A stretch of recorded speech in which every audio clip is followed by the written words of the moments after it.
ప్రభునామానికి స్తోత్రాలండి. నేను దేవుని గురించి తెలుసుకున్న మాటల విషయము ఆ సాక్ష్యం ఇది.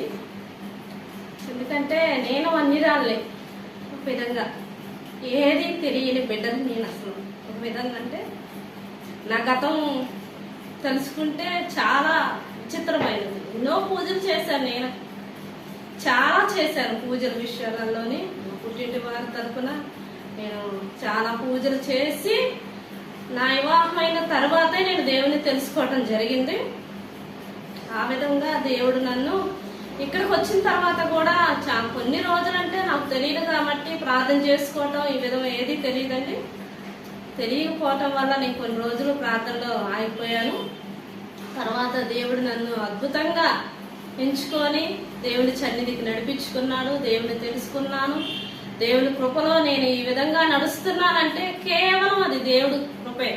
నా కోసమే ప్రభు ఆ కలువరి సిలువలో రక్తం కార్చాడని నిజంగా నేను నమ్మానండి.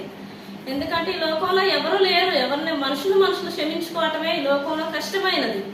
దేవుడు మన కోసం వచ్చి మన పాపమును క్షమించి మనం నరకం నుంచి తప్పించడానికి వచ్చిన ప్రభువుని తెలుసుకున్నానంటే నేను దేవుడు మహాకృప అండి ఇది.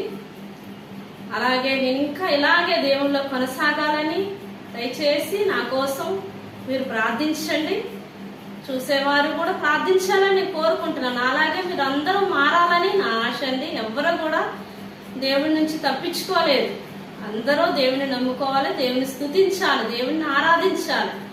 నిజంగా నేను ఎన్నో అంటే ఆ రోజులలో నేను ఎన్నో పాటలు కూడా వేరే పాటలు కూడా పాడాను. ఈ రోజులలో దేవుని నేను స్తుతిస్తున్నానంటే దేవుడు మహాకృప అది.